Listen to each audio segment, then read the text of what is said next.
Whose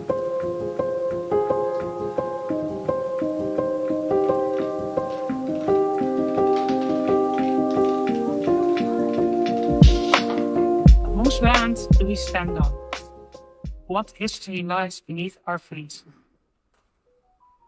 First, last, and always, this land belongs to the one who created it. As wanderers, we move through the world the Creator made. We can travel with respect and love, or we can wander with contempt for Creator and the people we meet along the way. Today we gather where the St. Croix River meets the salt water of the Bay of Fundy. The river that now forms the division between two countries and two communities once was the heart of the nation. What is now the border was once a vibrant center. For millennia, generation upon generation, the peoples of the Peskotomuhkati Nation lived here and fished the rich water of life.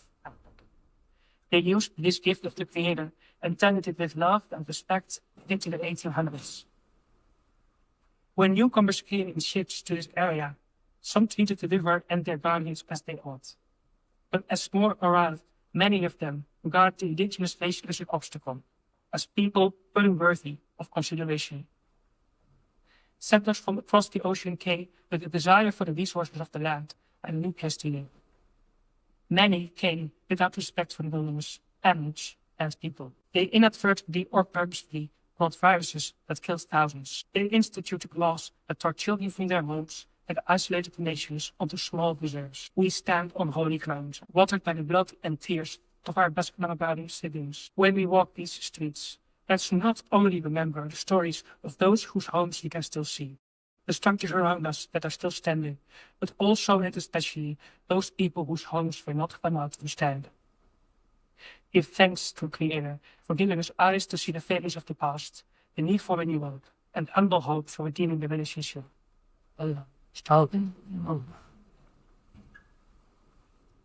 Please be seated.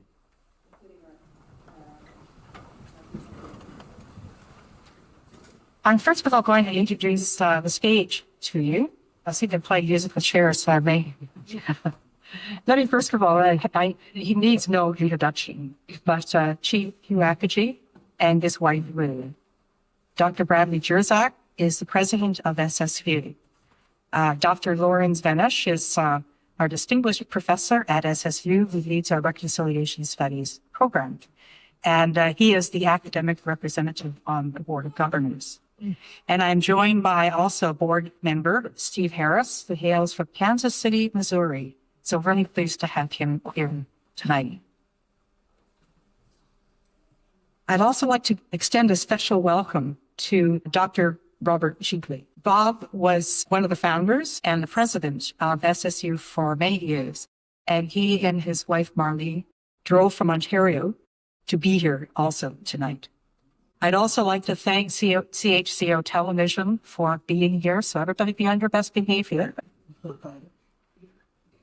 I'm really delighted to be here. This is a very special day. I just came to the university and we have a number of students from all over the world. And it's just so wonderful to talk to them and hear their experiences.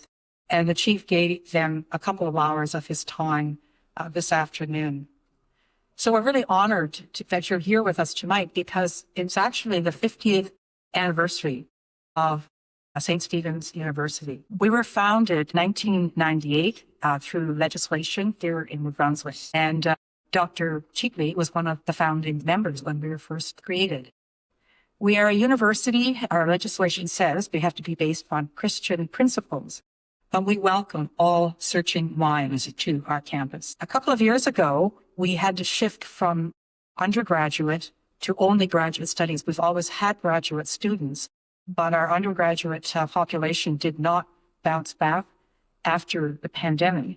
So we did what a lot of people did during the pandemic. We shifted online, and to our great surprise and delight, the online courses have been very popular. And we've been fortunate to be exempt from government student visas because our programs students are in the country for less than 6 months. So we have some students now. They're not here tonight, but they did come last night to join in the orange shirt walk. We even had a student last semester, I think it was, from Siberia. So just to give you an example of the range minds that this university attracts. And we punch well above our weight in terms of attracting those searching minds. Our programs that we deliver are in the areas of peace and justice, culture and theology, and reconciliation. Reconciliation is our newest program, and we're doing our part in implementing the 94 calls to action from the Truth and Reconciliation Commission report. We looked across the country, and we believed that no one else was really focusing on non-Indigenous people and helping to be good partners to walk side by side with Indigenous peoples. People who will have the skills and the knowledge to know how to do that and to help to build a post-colonial world based on Indigenous values and principles. So, given all that, tonight we're here to celebrate and honor someone known to everyone in this room, in New Brunswick, Atlantic Canada, and well beyond. He's somebody with an international reputation for his work. So please join me in a special welcome, longtime friend of SSU, Chief of the Peskotomuhkati, Chief Hugh Akagi, please stand, and his wife, Lou.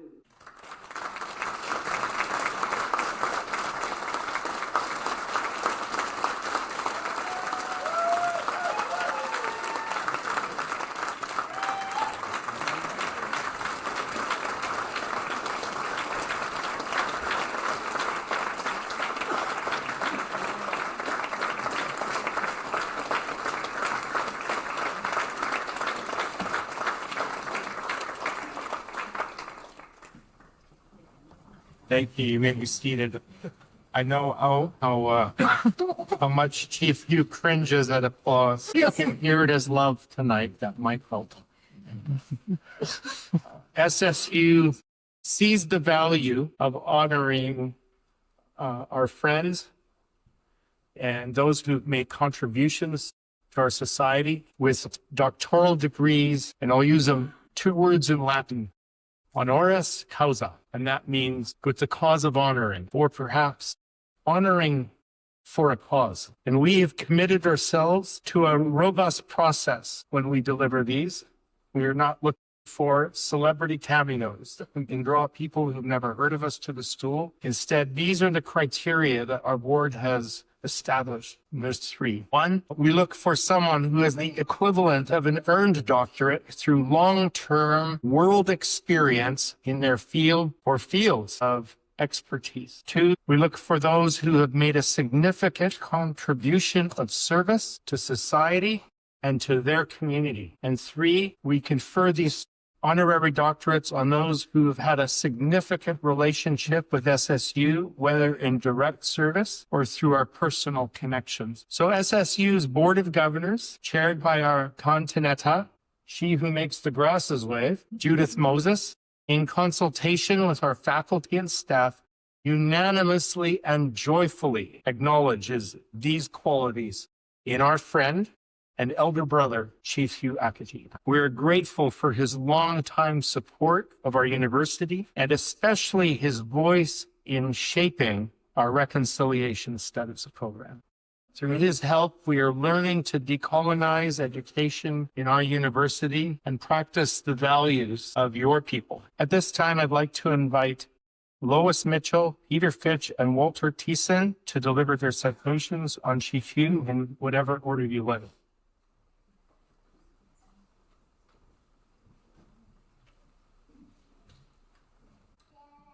Chief Hugh, it's our honor to help with introducing you tonight to this ceremony. I read about things, and I thought about things. I thought about conversations that we've had, and I thought about how you defended soccer goalposts and POIs and your concern for the sea. But I felt like something was missing in my thoughts as I was getting ready to bring something here. And I was pondering this and walking up the street by my house, and who would drive by but John Ames. And John is a lead negotiator. He's director of operations, involved working with you. And I said, John, he stopped the car just to say, I guess we're going to be together in 2 days.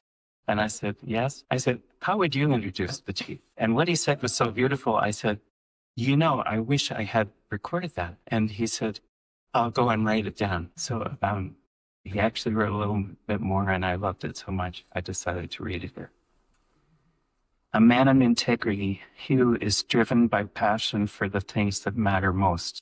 With empathy, humility, and grace, he sees the best in everyone and carries himself with a selfless pursuit of truth. His knowledge stretches wide, rooted in Indigenous traditions and enriched by a career in science, a love of history, religion, civics, culture, plants, and animals. He's an avid traveler, having explored many parts of the world with his adoring wife, whom he cherishes deeply. Open-minded and respectful, he is always a good listener. On his journeys, he embraces the differences he encounters, learning from each experience, yet he never forgets where he comes from, and he holds that love close. Hugh is a generous soul, someone who refuses to let anything go to waste. If there's a use for it, he'll find it, whether repurposing, reimagining, or simply passing it along to someone in need. His resourcefulness is matched only by his thoughtfulness. If you happen to leave a few French fries on your plate, you can be sure he'll see that his crows get first dibs. It's just one small glimpse of his way of caring, not only for the people around him, but for the creatures and the land that share his world. He's known for his dry wit, his care for family, friends, colleagues, and neighbors, and for the way he tends equally to the wildlife in his backyard and the marine life at his front door. Conservation is not a passing interest, but a lifelong commitment. He champions traditional, organic, sustainable, and locally sourced practices. Even with critics, his kindness holds. He lives as a steward of people, of place, and of the world itself. This is Johnny.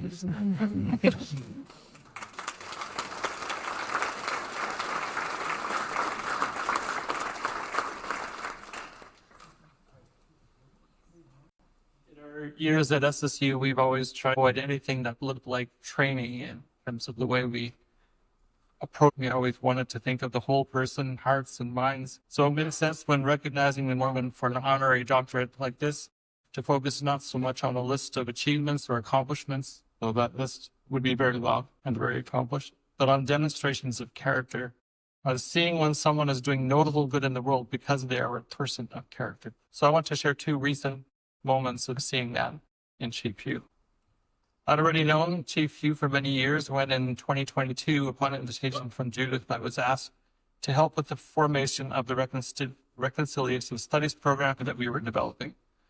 I was not asked because I had any particular expertise, so I was in way over my head, except perhaps I knew a little bit about healing and trauma, and I knew a little bit about listening to Indigenous voices was meant to be the foundation of our program. So that meant quite a few meetings with Chief Hugh and others, and we always learned a good deal and had lots of encouragement as we shared our hopes for this program. But there was one meeting a few months in that was a little trickier. On this occasion, Chief Hugh shared some pointed concerns that he had, and I heard a trace of disappointment. We listened and we shared some of what we hoped were balancing points, but I didn't especially get the impression that we'd satisfied Chief Hugh's concerns, or even that he knew that we've heard him. So I left a little bit worried. But it wasn't long after that, just by happenstance, that someone told me that they had run into Chief Hugh just a few days after that meeting, and he had nothing but praise and encouragement for what we were doing, and he shared how much he valued our friendship. So it was then that I knew that any words of concern that were ever shared were always safely in the context of a trusting relationship, meaning those words were always a gift to us. I was very, very grateful for that. My second story is from just last year, when there was a special celebration. I'm sure any of you were there, or some of you were there at least, a celebration for the restoration of Salmon Falls and the healing of the Skutik River, shortly after the decommissioning of the Milltown Dam. I didn't keep a written record of that celebration, so forgive me for not being able to name some of the other key people who were involved in that significant event, though I did know that Ed Bassett's name was mentioned a great deal, and I did get a chance to say hi earlier today.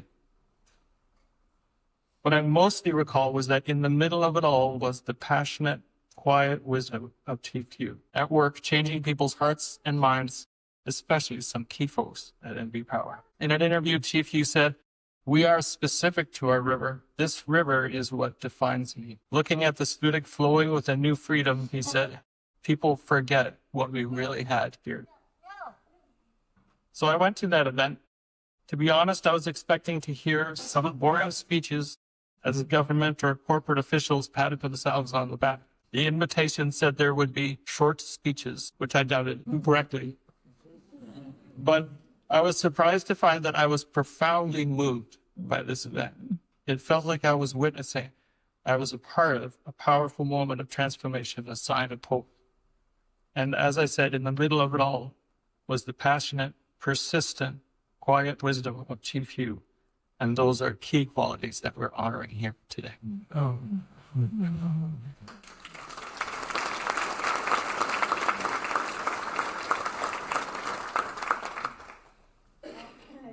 To have been invited to offer a citation tonight for Hugh and also for Lou. I have known Hugh and Lou, for, that's probably not the first time that's been said. I've known them for about, we figure maybe close to 20 years. And I think Hugh and I met initially when we were serving together on a charitable organization called Coastal Livelihoods Trust. And I know there are a few other people in this room who have been associated with that as well. And it was an opportunity for a number of us who had concerns and interest in sustainability and conservation and the livelihoods that are made from this region. And so we got to know one another well and really enjoyed those meetings for many years. And then I was teaching a bit at Cranberry University, and I invited Hugh on a couple of occasions to come and speak to classes that I was teaching there. And he was always willing to come and occasionally brought others with him to instruct students. And his way with students, if you know Hugh, and I've seen him work with students, is quite unique and remarkable. And I've always appreciated that. And then when I was at St. Stephen's University, we had Hugh come in on numerous occasions again to help us with understanding the chasm that exists between Indigenous and non-Indigenous persons. And I've always appreciated his willingness to lead, to teach, but his way of teaching, to engage with students and asking always good questions and listening to their responses. As I was thinking about what I might say tonight, and I went back, I'm really bad at guessing years when this happened. It was probably 15 years ago. And I was in El Salvador with a group of students, and we were looking at the challenges in El Salvador around the violence in their society, civil war, political violence, the work of gangs. And we spent 2 weeks out in the countryside meeting people, talking about that. We were in a small village called Alegria, and they were doing some remarkable work. And the last Sunday that we were there, we attended a church service. And the person who was giving the message that day was a field staff from Canadian Baptist Ministries, David Nachos. And he was speaking on the passage from the Beatitudes that says, "Blessed are the peacemakers, for they will be called children of God." And it was very interesting to hear, as having spent 2 weeks in El Salvador, hearing of the violence and all of the conflict and tension, the implications of the violence. As I sat there in that pew in El Salvador, I thought, wow, this sounds like a different message as I sit here than it would if I was sitting in my church pew on Deer Island. And David talked about the difference between being a peace lover and being a peacemaker. And we can all, I think many people love peace. The idea of peace is a very appealing one, but there's a difference when you become a peacemaker. It's a very active thing. And when I think of Hugh, I think of him as a peacemaker, someone who has worked tirelessly, diligently, faithfully at building bridges but standing his ground. And then I was thinking more about that. I was thinking, well, even as I think about being a peacemaker, and I'm a work in progress. I have to tell you that. I'm not decolonized. I'm not an expert on any of the things that I ever talk about. Bradley had to help me get my hood on properly. And I'm a work in progress. And I've always loved that Hugh and I can be honest with each other and we know that even if we don't agree, we respect and love each other. And that's so helpful. But when I think about the difference between being a peacemaker from two sides of an issue where we need to bring reconciliation, they're very different. And I have nothing but respect for Hugh and for the way he has led for many, many decades in this context of Peskotomuhkati. Like, I practiced that so much when I was at SSU. I thought I could let that just roll off my tongue. Peskotomuhkati. And Hugh has just been such an inspiration. I assume for his own people, but also for those of us who know him and the tireless work he's done, taking on Canada and fighting for the rights and the rights isn't even the right word, I don't think, but the respect and dignity that is due to the Indigenous nations, not only his own, but others.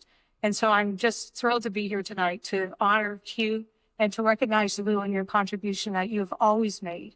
And I know Hugh and Lou occasionally will arrive in our dooryard. The last time I think you came, we sat under the tree for a while and chatted. And I'm always learning from Hugh. And I so appreciate you, Hugh. Thank you.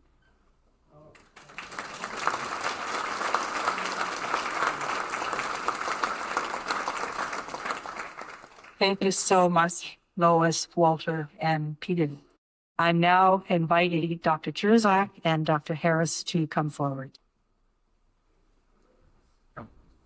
What will happen next is I want to share for a moment about the diploma that we're granting today, and then after I do that, we'll present it and we will, and Dr. Harris, I'm just so grateful you drove all the way from Kansas City via Halifax. To join us. I think that speaks about the importance of this evening. And so when we present the diploma, we'll have Chief Hugh come up, we'll put the hood and tam on, and then we'll ask him to share a few words. I did want to mention two things about this diploma. One is well, start reading it. St. Stephen's University Center for Reconciliation Studies. In recognition of a lifetime of service and accomplishment by the authority of the Board of Governors, is pleased to confer upon Chief Hugh Akagi the degree of Doctor of Humanities. And I want to pause there and say, that's a technical name, Doctor of Humanities. Heart, you're Doctor of Humanity. And you've shown us what it is not only to be an Indigenous leader, but to be a human being. Thank you for that. The second thing I want to note about this is this will be the first time through Chief Hugh's influence that we are recognizing other folks on the diploma itself. When we first met with him about this, it was very important. And I began to think about all the ways our future reconciliation studies students could do the same thing. And I will encourage them to. And so this is one of the ways they're shaping us. And here's what it says. Chief Hugh Akagi also recognizes the contribution of the Peskotomuhkati Nation at Skutik and these counselors, past and present. And I will need help with pronunciation on one of them. First, Margaret Nelson, Roland, and is it Sapier? Rita Fraser, Fred McGuire, Harold Hartford, Phyllis Hartford, and Karen Hartford. If you're present, would you please stand?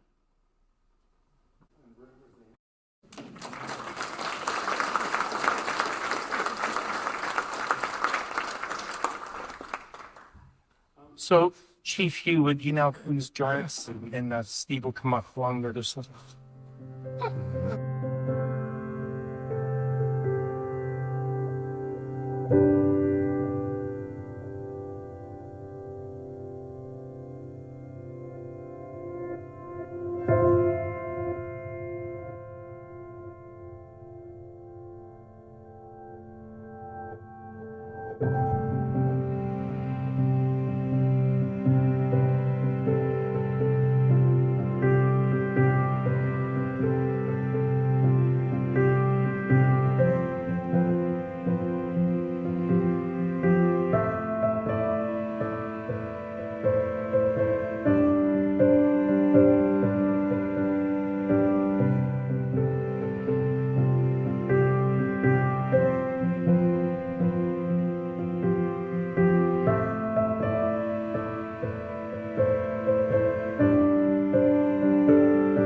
This is, of course, a very emotional moment. I do my best to hold it together. But it is difficult. I should start with a lecture. As I look out, I've seen so many incredible places. Most of you I told not to come.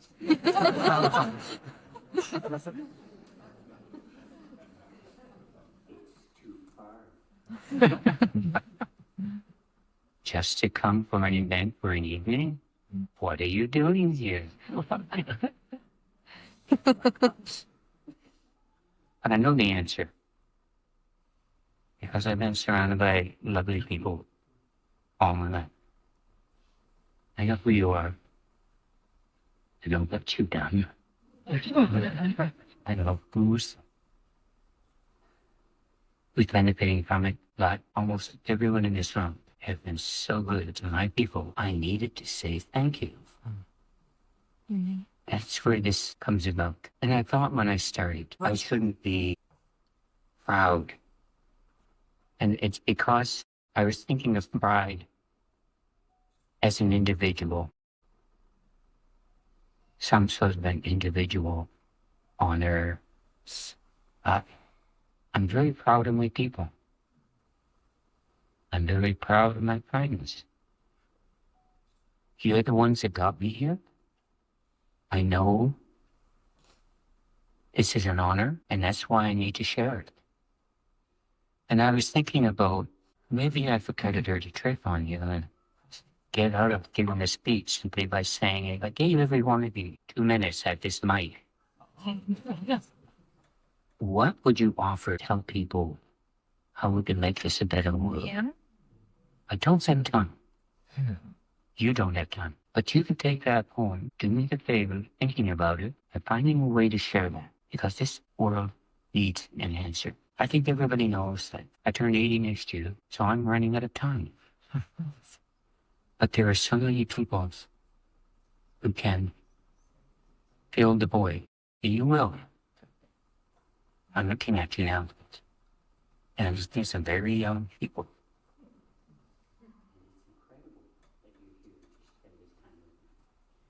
So I was thinking about, if you want to find people who will do the right thing, have a look at my invitee list. Have a look at the people to your left, to your right, above and below you.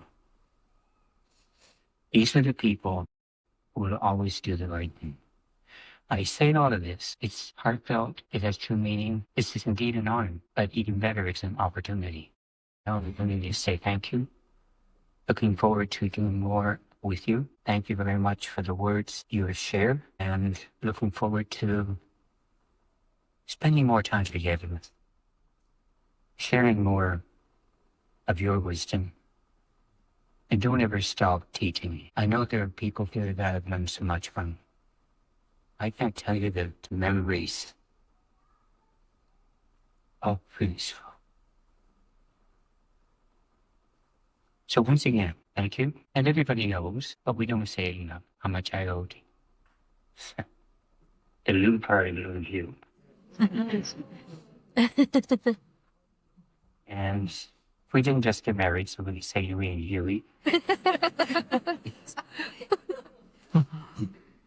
But she's done a lot in so many ways.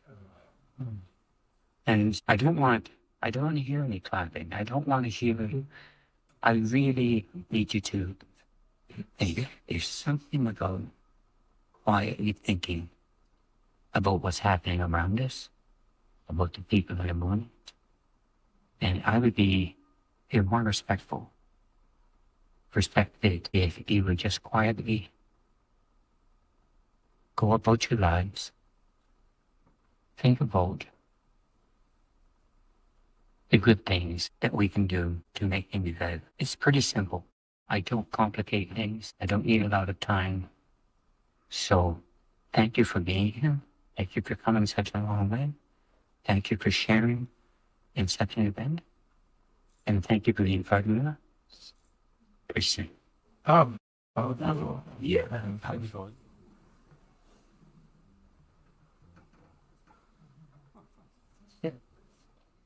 Ladies and gentlemen, please stand. No clapping, please.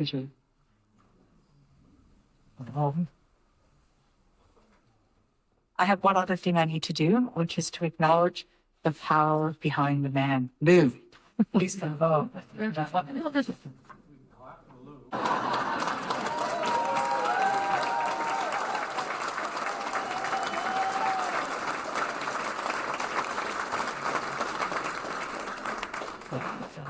Thank you so much, everyone. God, there was a method to my madness when you had me up here. So please be seated. And I did be brief with you now, before we fully ends here, to announce the creation of the Chief Dr. Hugh Akagi Scholarship Fund.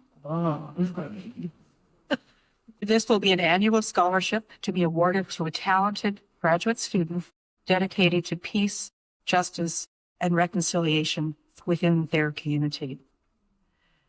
I would invite all of you to contribute to that, and please tell your friends and neighbors about this wonderful opportunity to help make this world a better place. I'd like to thank all of you for coming out tonight, and I would like to also invite you to join the Board of Governors in the room just around the corner, where we will propose a toast to Chief Dr. Hugh Akagi and Lou.